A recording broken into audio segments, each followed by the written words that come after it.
Hi, everyone. Good morning. It's Wednesday, and this is a special edition. I'm Angela Hughes, a luxury travel entrepreneur, and I am here with Richard D Ambrosio today from Business Travel Mastermind. Do you want to introduce yourself? I'm just going to put that on the screen so I don't butcher the name. No, you've said it all perfectly. Angela and I have known each other since about this time last year when we started talking about travel together live on YouTube and Facebook. And Angela and I have a lot of the similar theories about what makes a travel advisor successful and how the industry can collaborate with them more effectively. That's kind of where we meet at the middle. Because we have other perspectives that go on the others. I know. And really the first time that we chatted, like we went on for like an hour and a half live, just like, yeah. And it was back when people weren't doing a lot of lives and we were just rambling on about everything under the sun. And that's where we became fast friends and realized that we had a lot in common. We're kind of going two different directions with our businesses, but all of our philosophies seem to be the same in building a business and making it successful. And I'm actually streaming this live to my own Facebook page today because I feel like what we're going to talk about could work for any business. Because today we're going to talk a lot about branding and storytelling with your own business. And I feel like that could fit the realtor, that could fit anybody, any business. And so I'm actually putting this out to the whole world. So if you're coming on today, don't feel like this is just for travel advisors, because that's normally my audience. But if you're a consumer and you're running a different business, this could be a hot show for you today because Richard is the master storyteller. So tell us a little bit about your background and how you got all involved and why that seems to be a major piece of your life. Well, I tell people it all started in 5th grade when Mrs. Clarkson we weekly had to write in those old marble composition notebooks. We weekly would have to write something. She wanted us to learn writing by doing it. And so I chronicled for a year in 5th grade, whatever age that is. I chronicled mostly my family's goings on in a crazy large Italian household. And at the end of the school year, where I thought I was only communicating with Mrs. Clarkson, my parents sat me down after the school year was over in June, and they said, Richard, we just want to let you know, we've been coming along with Mrs. Clarkson and you on this journey, reading. We would go see her and she would show us your journal and we'd all laugh. And I realized by the joy that I created with them, that there was a connection that I'd made through words. And so not soon after that, junior high school, I started thinking I wanted to go into journalism. That's what I did. I got a 4-year degree at NYU journalism, and I went straight into being a career as a reporter. Luckily, I fell into the greatest job in the world. I was the airline editor for Business Travel News, covering Bob Crandall, the mergers and acquisitions of the 80s and 90s, the launch of Southwest Airlines into a national carrier. I had a blast. And one of the great things about that period was I started introducing to the travel trade publications the concept that numbers matter. And the airline industry, very luckily, had the Department of Transportation capturing numbers down in DC. And a buddy of mine who was an economist and a statistician at the DOT, he would invite me down every 3 months and we would sit in a certain room at the DOT's offices in Washington. And I'd go over the numbers and throw some hypotheses out. And eventually that started showing up in my stories. And I started to elevate myself as someone who was really writing from facts. Now I transition into being a professional communicator and a sales and client management trainer at American Express, KPMG. And I saw how the factual part of a business, the profits and losses, the cash flow statements, the income statements, their nexus, their origination point came from numbers. And that numbers tell stories just as good, if not better, than words. And so when I left American Express in 2011, I started this consulting business where I started working with entrepreneurs, predominantly not in the travel industry. And then when I made my way back into the travel industry, now I've got this career of helping business owners, entrepreneurs, tour operators, small tour operators, understand what story are their numbers telling them about who's their ideal client, How profitable is their client? Should they double down on certain clients because they're more profitable than other clients? Are there other suppliers and partners that could drive income faster based on the same number of transactions? If you'd explore that. And that's the world that I live in now, is this balance of numbers and words, and how once you really know who you are and what you are, just going out there and doubling down on that person. Angela's story, as far as I can see, is a woman who grows up kind of in the travel industry, because was it your mother who was in the travel industry? It was my dad. Yeah, my dad. Mm-hmm. Your mom and dad owned a travel business. Angela goes and gets a degree in business. She's ambitious. She loves the travel industry. She gets married. She's having these children. She's passing on this passion for travel at a certain level of travel, luxury, more often than your standard mass market. And that's where her business success comes from, because that's who she is. And now she tells that story through Facebook Live, through YouTube, through her training classes. And that's how she makes money. And this virtuous cycle of knowing who you are, what you are, and just doubling down on it like crazy. It's a success formula. Well, I like that. I immediately almost froze right there when you started telling my story, because I was like, this is going to be really interesting to hear, like, what another person thinks your story is. And so I was a little frozen for a minute, like, let's go in. Okay, I just want to recognize we've got Turgut watching from Istanbul. We've got Rose in Italy watching. We've got Daniel Dorman from Index Select. We've got Andre from Portugal. Vanessa watching. And Andre says, let's put it up here. Hi, guys. Amazing chat about luxury storytelling. Being in the tourism industry in Portugal, I can't see this. What, in your modest opinion, Portugal as a tourism powerhouse needs to do in terms of luxury storytelling to boost their image? Can we start with a question? Sure. Okay, so what can Portugal do in tourism to boost their image right now? Well, I don't know that Portugal doesn't have already in the minds of many consumers that it has luxury products. I have been in and out of the travel industry, like I said, since the early 90s. And I will never forget, Sheraton Hotels hosted a port tasting at one of its properties in Manhattan, and I went to it. And somebody from both the wine industry in Portugal was there, and somebody in the tourism industry was there, because they were co-sponsoring it. And I walked away from that experience thinking, wow, not only is Lisbon and the Douro Valley and all these great places something exciting to go see, but I also, from the beginning, understood that there was a luxury component to that market that wasn't mass market. So I'm not sure why he doesn't feel it's already got that image. I don't have any data to say it doesn't. But yes, are certain markets seen as luxury more, like the south of France is seen as a luxury market? I think that you're right there, because a lot of times people relate certain European countries to being more luxurious, where Portugal was maybe a B list for a long time, but emerging as a top of the line destination right now. Okay, I want to circle back to that, because we have so much to talk about and so little time today. Okay. You have people coming in with their businesses. And let's just break this down into kind of some bullet points to make it easy for people. Sure. What can they start doing to tell their story better? Yes. Let's make it simple. Mm-hmm.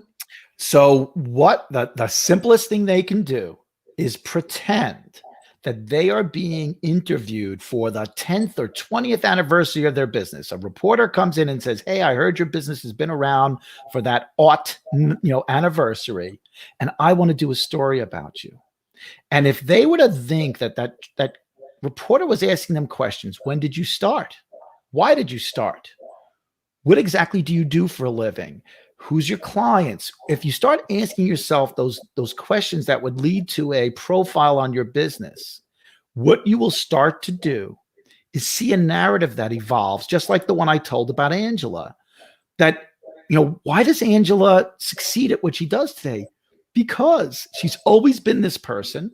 She's navigated the world based on her past experiences, and she's evolved, but she's always held to her core.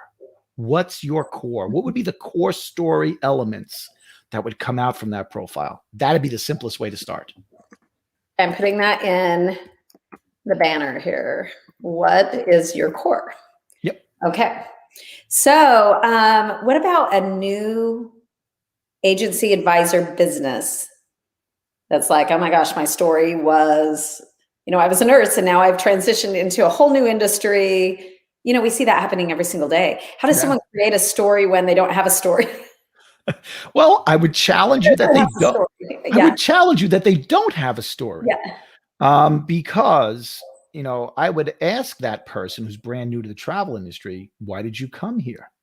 What are you bringing from your past to your present? And that is going to be a core component of your value proposition for your clients, for the suppliers who want to work with you. So, I think the first thing that we have to ask ourselves is, why do I believe that changing my career is sort of some fresh break that doesn't incorporate my story from the past? Okay. What do you see? And I don't even want to open up this can of worms. Go ahead, open it up. We need like 4 hours. It's the most fun. What do you see some of the biggest hurdles are for people right now growing their business? Yes. As a whole. We're not talking luxury. We're not talking mass market. We're just saying any business, whether you're a cruise line watching or you're a hospitality group or a DMC or a realtor watching today, like what are some of the hurdles that you're finding with people and how can they overcome those? The number one consistent hurdle I see, and this is mostly for entrepreneurs because bigger companies have data. They have data that they can aggregate over time, look at it and start to predict what levers will move total bookings, optimal priced bookings, higher margin bookings. They have that. But for most of us, middle tier companies, and certainly ICs, entrepreneurs who have ICs, our biggest problem is if you don't have some kind of understanding of who has been your client, what was the average transaction, what was the average commission, what did they book? And now as you look at the present and say, but Rich, most of my clients travel to Southeast Asia and Thailand is closed. What do I do?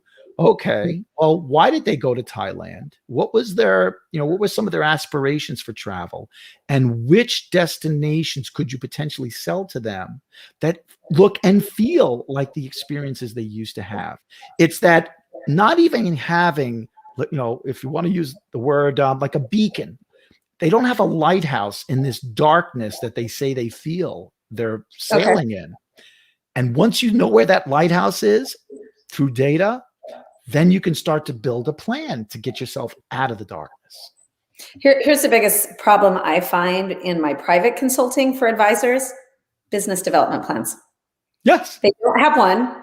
Yep. So then they don't have the data. They just know that they sold and they had commission coming in. But, and this is what I do. I go like in 2020, what year are we on? 2020. But 15 years have passed since we met. Yes. In 2020, I sat down and I said, where's my revenue going to come from? Because I always feel like I don't care what you're selling. You need to have multiple streams of income coming in to be profitable. Correct. And too many advisors put all of their money on just commission instead of service fees or brand deals or influencer deals or private consulting deals. And so I took all of those and I said, here's how I'm going to make money. Like I need to be making 6 digits still. Here's what I'm going to do. Bam, bam, bam. And this is where it's going to come from. I'm going to sell 20 of these. I'm going to sell a course. I'm going to sell this. I'm going to have so many Facebook Lives. I'm going to strike so many brand deals. I'm going to, sell so many. And all of a sudden that made it so I didn't have to sell so much travel. Really? If everybody has been paying attention, hopefully what you just saw in the way Angela articulated what a business plan looks like is, and it was very subtle. She reverse engineered it. She said, what kind of income do I want from this business? Because once I know what that bogey is, I can break out different revenue streams and say, my passive income will be 20% of it. My active luxury travel sales will be this. If you don't know what you're shooting for, it's like you're that sailboat in the darkness because there's no lighthouse and you have no idea what you're shooting for. What she just did is exactly the intelligent way of going about this. Oh, good. See, I'm so nervous having you on. I'm like, oh, great. Why? You've been doing this for years. Well, okay, first of all, everybody should know that Richard's like a data, like a walking data machine. So I love numbers. Yeah, he's a numbers guy. And, a lot of us aren't numbers people just naturally. Like but you are, because you just broke it down the way a numbers person thinks. Yeah. I'm not just going to randomly come up with a strategy. No, I'm going to think I need $100,000. Well, I know that my Kenya safari tours, and Kenya is open, net me X dollars per trip. Well, guess what? If I do 10 of those, and I'm only going to do 100 transactions, so 10% of my transactions are going to come from Kenya, but 20% of my income is going to come from there because of the profit margins on those trips. Now I can build a business plan. Yeah. And you do it intuitively. Yeah, I love that so much because I feel like people have an issue where they feel like quantity is better than quality. And I did this because when we were a brick and mortar store, you just took quantity in. Right. And we've shifted the way we've done travel. And we've talked about that. It's changed over the last 20 years tremendously of the way that we sell and distribute travel. And I think it's really important to note that what types of things you're selling. I have advisors in my own agency who feel like if I keep taking quantity, I'll be building up that clientele. Not necessarily true. I just want to narrow down on everybody and go find 10 really great ones. Don't take 50 low-hanging fruit types because they take up so much time. Right. I mean, if Angela was to build a business plan and part of her business plan was mass market ocean cruises, if she was doing that without purpose, that she was only going to take 10% of her transactions that way, because what she's hoping to do over time, over 3 years, is nurture that person into a luxury cruise, or maybe a mass market cruise ships cabin at like the top premium level.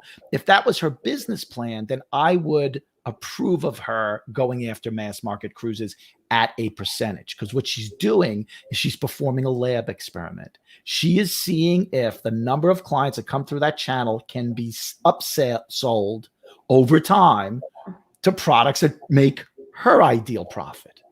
That's doing business versus, like Angela said, just waiting to see what comes in the door. I feel like too many people are waiting to see what comes in the door, what comes across the border. I would say 3 out of 4 travel advisors are over the transom travel advisors. Yep. Yeah. And that's where I think we need like a total mind shift. Yes. Yes. Complete mastermind mind shift in changing the way that people see their distribution system, see their numbers, see their business development plan. Yes. And again, this goes across the board for so many businesses, just not for the industry that we're in. Getting smart about your business. I owned a coffee shop for 3 years. It collapsed under the weight of a really ugly divorce. And when I installed Square as my point of sale system, I could track every single purchase in that place. And we could do add-ons to sandwiches and other stuff that we were doing. Did somebody want almond milk in their iced coffee? And now, once I had the data, I could say to myself, you know what? My margin on that makes it possible for me to do a marketing promo to get these higher margin things sold. So I'll give this away for free because I'm only giving away 7% margin. But over here, I just sold them on a 30% margin. When you have that kind of thinking in your brain, the whole world opens, opportunity opens, any industry. Right. Okay. Let's talk about advisors, agencies, DMCs, smaller groups that are put into a huge marketing budget. Where should they be spending their money coming out of COVID? Where should they be spending their money? I mean, it depends. So here's what I think the issue is, and I say this probably on every live. Advisors don't like to spend money because they're not making money right now. And so now we're working in a scarcity mindset. Big time. And so we've got that as an issue. We've got DMCs and suppliers who are working in a scarcity mindset. We're like in this hellhole of scarcity mindset right now with everybody. People don't know where to spend, and they don't know if they should spend because of the unpredictability of what's coming. You know, are things going to open? Are they not going to open? Let's start with the scarcity mindset portion first. So once again, when I hear people expressing fear and anxiety based on what they think is scarcity, I turn them towards the data. So the Airlines Reporting Corporation every Monday announces what percent of airline transactions, and I use airline transactions as a proxy because Angela Hughes doesn't make a lot of money booking somebody's hotel as part of a road trip. She makes more money getting somebody to fly somewhere because those vacations tend to be more expensive. And if she can book wholesale air, she makes some commission on the air. So I'll use that as the proxy. ARC says that leisure travel agencies are at about 50% of their 2019 at this time, year over year comparisons, 50% of the bookings that they had. And so what that tells you is if you have 1,000 consumers in your database, 500 of them might be open to traveling right now, depending upon whether they already took a vacation this year. They went on spring break. You know what, Rich, thanks for calling me, but I don't think I'm going to take another vacation until next year or Christmas time or whatever. Once you start to look at those numbers and you say to yourself, 500, then the scarcity mindset goes away. Right. Because now it's a matter of looking at those 500 people and asking yourself, as a DMC, do I want to sit down with Angela and talk with her about, I'm a DMC based in Punta Cana.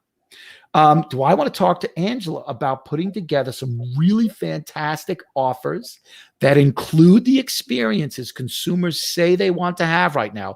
Well, I'd really like to be outdoors more because, COVID doesn't transmit outdoors very well. Okay, DMC, bring me your non-shoppable, because I don't want to have to compete with the bottom fishers who are out there on Google trying to price shop me. I want to put together great trips with you, DMC, to send people to the Dominican and having a blast of a safe vacation. That's not scarcity anymore. That's opportunity. Change the scarcity mindset. I love that. Okay, now here's a question from Vanessa, and this is probably pointed towards me. Do you feel you are speaking from an even playing field when you're working from an inherited business as opposed to those building from scratch? And I want to address that, Vanessa, because that's interesting. Although I grew up in the business, prior to 2020, I started my own agency and left and closed the family business in Utah. My father's suffering from dementia. And so I actually started a business during COVID, in 2020, switched everything over, only IATA number. So I understand what it takes to start over and redo. We came from a model of big brick and mortars when I was younger, but we probably restarted a business, even in the original business, multiple times, because in the early 1900s, in the 1990s, felt like the 1900s. In the 1990s, we had commission cuts with the airlines that destroyed the industry. In 2009, we had economic cuts that destroyed the industry. I feel like we had 9/11 that destroyed the industry. There's been so many startovers that it doesn't matter if you're really established or not, especially with COVID. Even the largest businesses are starting over now. And that is even playing field, because even a bigger risk for large businesses that had not only employees, but ICs, sales directors, et cetera, it became even for everybody. All of a sudden, I felt like I'm no different than Big American Express. Everybody's closed. So great question. But no, I don't feel like, there's been some inherited, advantages to that, but absolutely not. I think when it comes to marketing, you're reinventing that, whether you're brand new or you've been around for 20 years, every single day. So a couple of thoughts to add to what Angela just said. We are seeing a tremendous amount of M&A, mergers and acquisitions activity with established travel agencies. Valerie Wilson Travel just sold to Frosh. Right. Mm-hmm. There are host agencies that are selling to other host agencies. They are doing that because, as Angela just stated, there are fixed expenses that these companies have on their books, and the cash flow is hurting their profit. So they have to sell. They're being compelled to look at not being a ongoing entity the way they are today because of those constraints. The second point I wanted to make about that, Vanessa, is so much of leveling out the playing field is you getting you right. Because what I will tell you is, and it's just like online dating, if Sorry, now I'm gonna okay. I love putting Angela on tethers when I say stuff. It's just like online dating. Not everybody is meant for you. But if you put out the most sincere and authentic you, the right people are going to flock to you. Mm-hmm. So, when we talk about brand is not your logo. Brand is not your color scheme. Brand is not the way you describe yourself in your about me section. That's kind of part of it. But the brand starts, let's reverse engineer brand like we did with Angela's business plan. Your brand starts from how you're putting yourself out there. What are you saying are the core elements of who and what you are and the value you create? And if you tell that in an authentic way that someone gets drawn into your story, then you're kind of leveling the playing field with these big companies that have kind of lost their brand because they're a big company now. And it's not that personal and individual anymore. So you've got to use your strengths to level the playing field. Right. And absolutely, coming out of COVID, now we probably had 11 agents there. At that point, some of my agents were getting other jobs and so forth, because I do run a host agency as well. We had just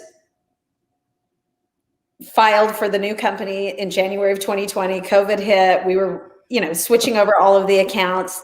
I lost all my business. My advisors are, doing whatever to do to handle COVID.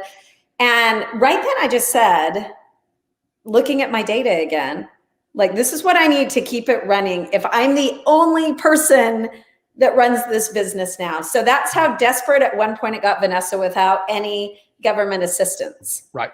And that's what I said. If I am the only person that ends up standing on this rock at the end of this year, this is how much money I need, and this is how it's going to operate. And the interesting thing is we ended up attracting 10 more people in the last couple of months to join us. By January, I had 21 and probably 2 more people joining me next week. And so the interesting thing is you could be the only person standing on the island. And I felt like the only person standing on that island. And some days I still do. But now we're building back up and have an amazing team. And that's a success story coming from no government funding. We pivoted, started selling what we could, linked up with, here he's watching right now from Africa, Bernard, from Naziza Hospitality, who we came together right when Tanzania opened and said, let's, start selling as much Africa as possible. And that became something, going again next week. We've got, we've been there 4 or 5 times now after next week. And so the thing is, whether I'm talking to Vanessa or to the crowd here, it doesn't matter if you're 1 or 2,000 right now during COVID, you feel like you're on an island by yourself, and you've got to do what the data says you can do and keep pressing forward. If you're one person, it's okay. Just figure out what it's going to cost for you to stay in business and be successful, and then keep pressing forward. Perfectly. So I really like that question. I appreciate the authenticity with that. Okay. What are the biggest mistakes people are making by just waiting for things to open? What do you see happening there? I feel like that's broken record. We're always saying people are selling travel. We're selling travel. I worked with a client yesterday, and she's like, I'm just not selling a lot. And I'm like, well, if you're not selling, someone else is, because it's being sold now. Before there was kind of this time frame of don't sell during COVID, it's inappropriate. But I think we've moved past that and the travel shaming, and people are booking. So if you're not selling it, somebody else is. What's your thoughts on that? I think you are precisely correct. And I think that if anybody's dealing with that ethical issue of I can't sell travel right now, I can't have one of my clients traveling right now, that bothers me. What I would say to you is, okay, I understand that, but given that we are seeing improvements in vaccine penetration, in the way the science is treating the disease, hopefully we will get a couple of other of these like slices of Swiss cheese that protects all of us in the travel ecosystem. As that all comes together, travel is clearly increasing its safety factor. So what if what you were doing today to sell into that curve was that you were marketing the places that you're feeling are safest, the places that are open now and probably will remain open into the fall and in the winter for the holiday season? And yes, if your cash flow allows that, you don't need commissions coming in right now, fine. God bless you. I mean, there's not a lot of you out there that can just keep funding your households and your businesses without some cash flow. But if you have that luxury, sell into the curve. Don't wait until it's too late. I love that. Sell into the curve. That should be like a meme we make right now. Let's do it. Sell into the curve. I'll take the picture of the two of us. Let's do that. Sell into the curve. I like that so much. Where should people be investing in their business?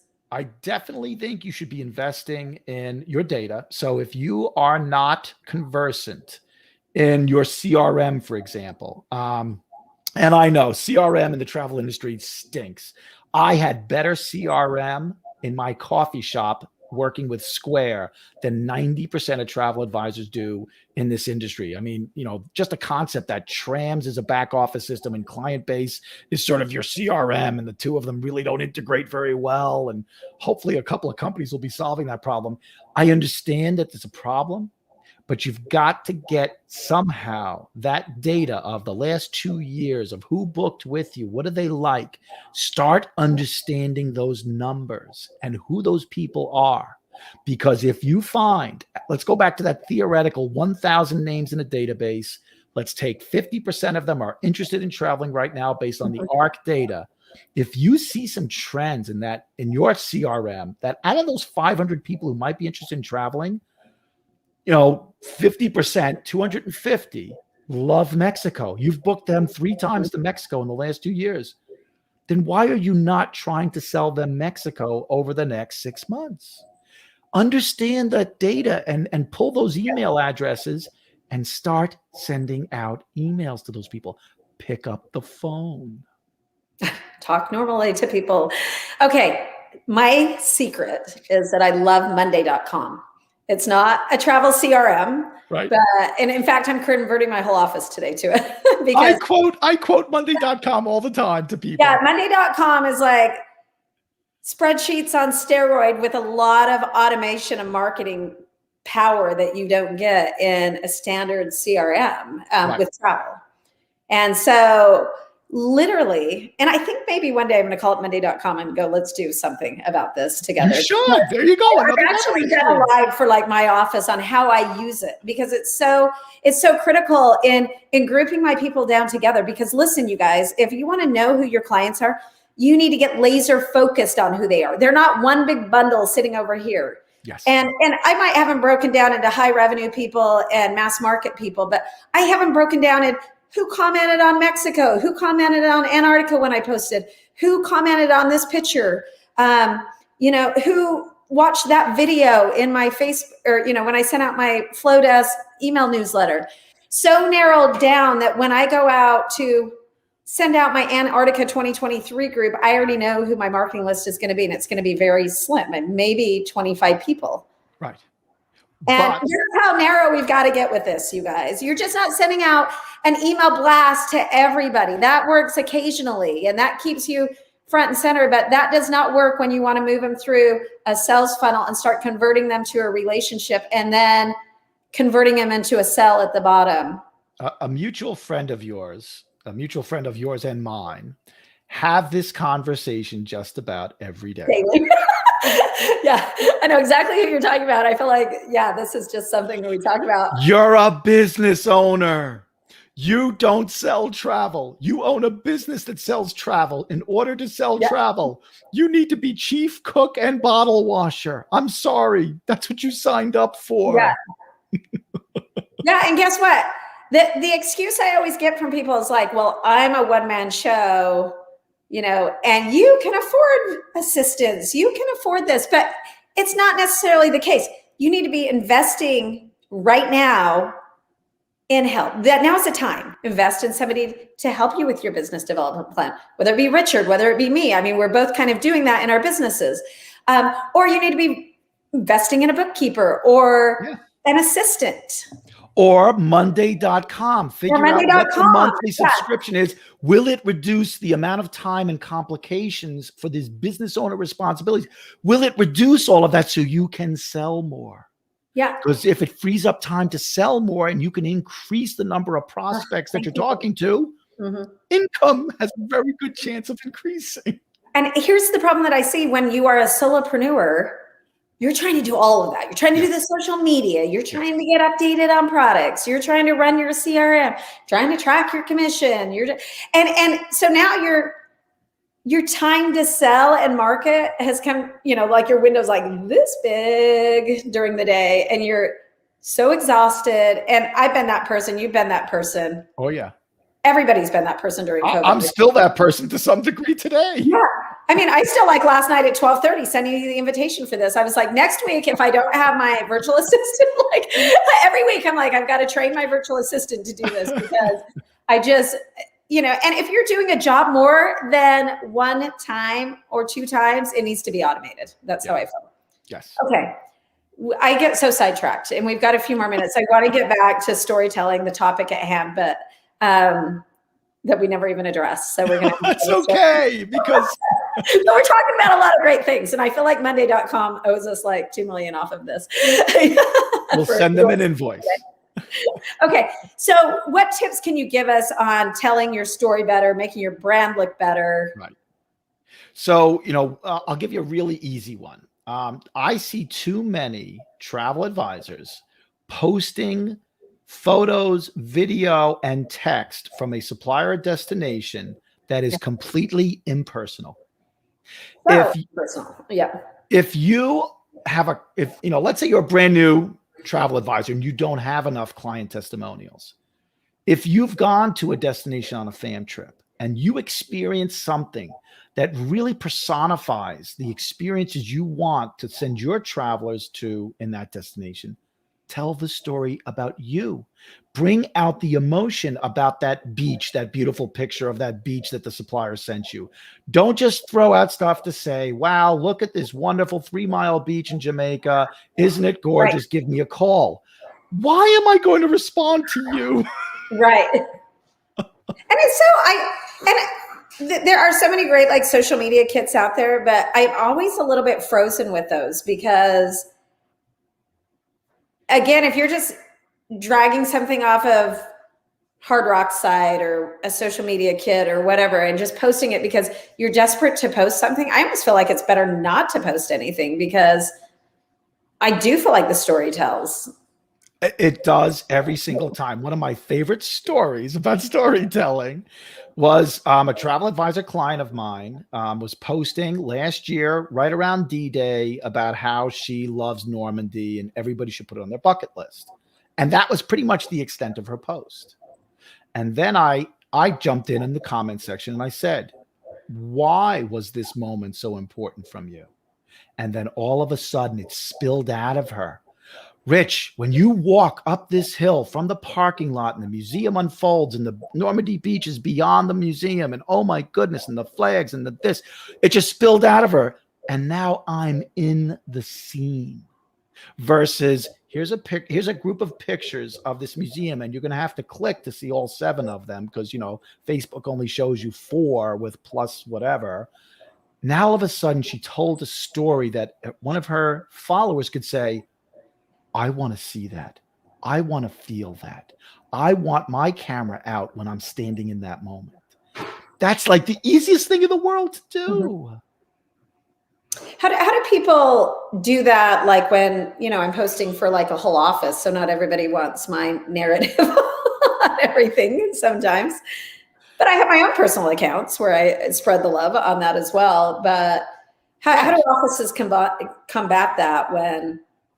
Well, I mean, I don't know who your ICs are. So I've never seen sort of the collective, I hate to use the word, but I will, the collective branding of the storytelling and the posts from everybody in your organization. But, where I would start would be if you've got some ICs who are like mass market, not luxury travel, they're just starting off, they're building their business, I would just let them do their thing. But for anybody else, I would try to, on a regular basis, maybe once every 2 weeks, say, hey guys, just to let you know, Angela here. I'm going to be posting these kinds of things over the next few weeks because I'm doing my trip to Jordan and I'm heading back to Africa. So if you've got content that looks and feels like that, be a great time for all of us to double up. Yeah. So, trying to organize a lot of it around the head of the office so that there is some consistency, to me, is one way to do that. But it's okay. And I tell this to travel advisors all the time. It's not like doubling down means 99% of my content has to be doubled down, because odds are you have 4 or 5 ideal clients. Maybe 2 or 3 of them seem to fit into a similar bucket, but there's still a couple of outliers out there. And why would you want to stop producing the content that brings them into your sales funnel? Don't. Right. How much is too much? Like I've heard people say, like, you're too much on social media. Click, we're no longer friends. No. Really? No, I don't know. I'm just saying, like, how much is too much? Because I post a lot because consistency is key. The algorithms, if you're not posting every single day, you're probably lost in someone's algorithm. So now you're just wasting time. Correct. So you're walking this fine line of like consistency, posting every day. Some days your stories aren't that exciting. That's okay. 90% of it doesn't have to be successful. 65% of it. I think the key is not worrying about scarcity mindset. Too much means I'll have less. And you mentioned this earlier, quality over quantity. I have been, on my personal Facebook page, I've been doing certain things recently in a very scientific manner to try to understand this whole issue that you just described. And what I can tell you is that when I write something that's 5 or 6 paragraphs long that comes from the heart, people who haven't apparently seen or commented on my private Facebook page in months, all of a sudden they're there. Why? Because the thing I wrote about was of interest to them, and the algorithm pulled that person in, pulled me into their news feed. So I don't know that there's too much authenticity. Just don't expect every single thing to create great hits. Sometimes, like Angela said earlier, if you have a big post, like I just did something on Mother's Day that garnered probably more attention than it deserved. I love the black and white picture. That was just taken from my wall. Like literally I walked up and went, click. I loved it. It was perfect. Yeah. So the interesting thing about that is sometimes you'll have a really big post and then it'll hang around in the algorithm for a while and keep garnering attention. And the next thing you post is really super amazing. And then 4 people saw it. So there is some timing when you come off of a big post that has had impact with people, giving it a few days, because things get lost in the algorithm shuffle. Things that are popular at first. One of the things I will tell people to do is Newsjack current events. So one of the reasons why Angela's post did so well over this weekend was because it was about being a mom. And everybody was posting about Mother's Day. So the algorithm was telling people, oh, you've liked 7 other people's moms' posts. I'm going to show you Angela's because she is a friend of yours. Yeah. And so you're kind of newsjacking with what everybody else is clicking on. And so, right now, I'm trying to think of some positive stories out there for travel that you could newsjack. The cruise industry. Everybody's writing about cruising coming back this summer. If you've got some really great stories, even if you've posted them in the past, if they did well in the past, bring that story back, recycle it. Yeah. Because if it was powerful, you're also gaining the benefit from everybody's now talking. Oh my God, I can't wait to go cruising again. Oh, look at that. You're going to have to fly to a port in the Caribbean, but we can go on a cruise ship again. Take advantage of that. So I love content planners, but when it comes to like personal posts, I feel like authenticity trumps. Like, I don't feel like I could have wrote that Mother's Day post 5 weeks ago and just said, I'm going to post this. It was literally what I was feeling when I was out riding my bike on Sunday, just around my little, lake that I live on. And that is the thing where people get tied up in these content planners for branding and storytelling, and they're saying the exact thing that they think people should hear. That's where you don't hear their real voice in the post. And so I guess I want to encourage people to like, be authentic, be real, tell tragedy, tell heartache, tell it all. I'm running a 5-week storytelling challenge in our private Facebook group. And this week is about finding powerful stories in the mundane every day. Right. Don't overlook the fact that, over the weekend for Mother's Day, if you could have Saturday or Sunday woke up and you're missing your mom. Both my parents have passed away. If a memory came to you and it was about the trip to Disney or something, you know what? You should have posted that and said, here's a picture of me and my family, and my mom and dad were 45 years old, and we went to Disney when it first opened, and this is what I felt, and it's why I'm a Disney travel advisor. Oh my God, that's going to touch people's hearts. So yes, let the moment arise. Don't tamp it down.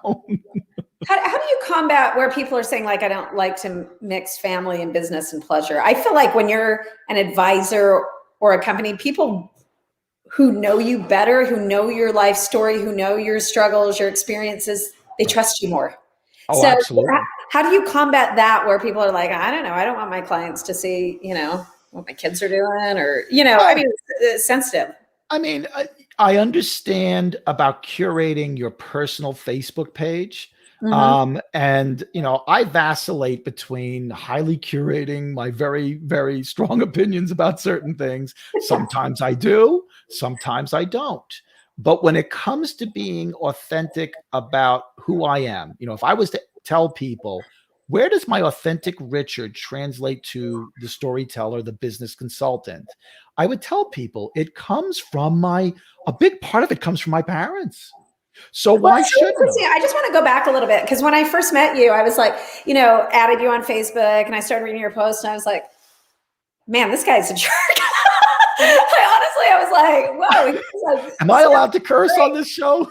At one point, I was like, I'm just going to hype some of this. Not that I agreed or disagreed with, whatever you're discussing. I was like, this is a lot. I don't know. But then I, added you back on, and well, this is so funny. And this is true life. And just to illustrate, once I started like reading your posts and understanding where like some of your pain came from and some of your experiences came from, then I could clearly recognize who you were as a person. Where initially you add people and you're like, well, where is he going with this? And honestly, I was like a little taken back at first, and not, and can admit it. But then once I added you back on and got to know you and started reading your posts, understanding your story, like it just made me like love you, Thank you. We work together in different circles and so forth. And that's what I'm saying. That did the trick. And it's not like you went out to a content planner and said, I'm going to convince all of the haters to love me. And again, it goes back to the data. So what we know from consistent data, at least over the last 5 years that I've been studying it, is that 1 out of 5 consumers who want to purchase travel will at least once a year, or maybe not even once a year, but at least once every 2 years, purchase it from a travel advisor. Think about that. So now, start over on that for a minute. Break that down one more time. So if you look at studies like MMGY, the Family Travel Association, when I used to be the director of communications there, research consistently shows that if you took 100 consumers, just a broad market of family travelers, couples, honeymooners, whatever, if you took 100, only 20 of them in going through the planning process to book a trip would book with a travel advisor in a given year. 20 of them. So now once you understand that 80 people following you on Facebook probably aren't going to purchase from you anyway. I mean, my followers on Travel Business Mastermind, I realize I've got to get to a certain number, because there's only a certain percentage of people who are going to like my message. They may have liked or followed my page, but a lot of the stuff and first of all, you've got to get to the number of maybe less than 5% are seeing it in the algorithm. And you've got that the algorithm is crushing us organically. Yes. So once you start to understand that, what you need to realize is if you are being tepid, if you are being milquetoast, then you're causing fewer reactions from the people who would fall in love with you. Right. And as a result, the algorithm's crushing you even more. But if you are reaching out of that, let's say you are reaching consistently those 20 travelers who might book with you and they're hitting love or like or commenting or sharing, if they're doing that, then out of the other 80, more of those people are going to start to see your posts. That's the way the algorithm works. So if you forsake the people who would respond to your authenticity, you're kind of undermining your overall awareness. Okay. Last question, because we're running out of time. Gosh, I just want to do this again because I feel like we could just go on. You and I always go on and on and on. I know. Really, like, I think the first time that we did one of these together, we were like 2 hours. We're like, are people still watching? It was almost 2 hours. And that's okay. We're like, we don't care if people are watching or not. We're having fun. So, and the power's in the replay anyway, people. So, okay. What are the most successful people doing that you're seeing over this last year? Not pre-COVID, like coming out of this thing. The number one thing that I find successful advisors are doing this, and I go to my friend Whitney, who used to live in Texas. I think she and her husband are living in Arizona. Whitney is making no assumptions to block off who might be interested in booking with her and her ICs. She is going about her business responsibly. I love Whitney too. Yeah. She's going about her business responsibly. She's being authentic. She's doing versus being passive. And that is generating interest. That is what the most successful advisors are doing. They're not sitting there assuming that the world is coming to an end and everybody's living in fear. She's not doing that. And if I'm correct, her market's Caribbean and Mexico. It's really a romance market, destination wedding market. She's not working. She's given me plenty of leads. If we're talking about the same Whitney, I think so. Destinations like, Bali and Dubai and so forth. She knows her position and when she's out of her league and doesn't waste time in things that she's out of her league in. And because her ICs are predominantly based in Texas and there's a lot of referrals and networking there, that's a direct nonstop flight to these destinations. And the friction for a consumer to go, well, I only need to get through TSA, through the plane flight. And once I'm there, the world's wide open. So she's also tapping into the destinations and the interest that's got the least amount of friction. Right. That's success. And now we're going to see how much friction exists for travel to Europe this summer, because that advanced guard that's bold and beautiful and wants to go see Tuscany, wants to go see Paris, they're going to start heading out, and we're going to hear the reports back about, was it complex? Was it complicated? Were enough restaurants open? We're going to start to feel that. And it is complex. We were talking about that this morning. Yeah. I'm headed to Jordan this week on Thursday, and then to Egypt, and then to Kenya. Not so worried about the Kenya piece, but Jordan, it's been very difficult. I'm still hoping the COVID tests come back today. And then I have to have one on arrival. And then I have to have one 72 hours later. And I've got to have special insurance. And it's a lot. There's restrictions. Going to a Yankee game is complex. My son went last Monday. Again, it's the Yankees. You're talking to a Red Sox fan, so you know what? Too bad. They need to make it complex. That's another reason why I like you so much. That's why you're my elite on Facebook. Fenway is the greatest place to see a baseball game. Yeah, that's right. Thanks. That's why I added you back to Facebook.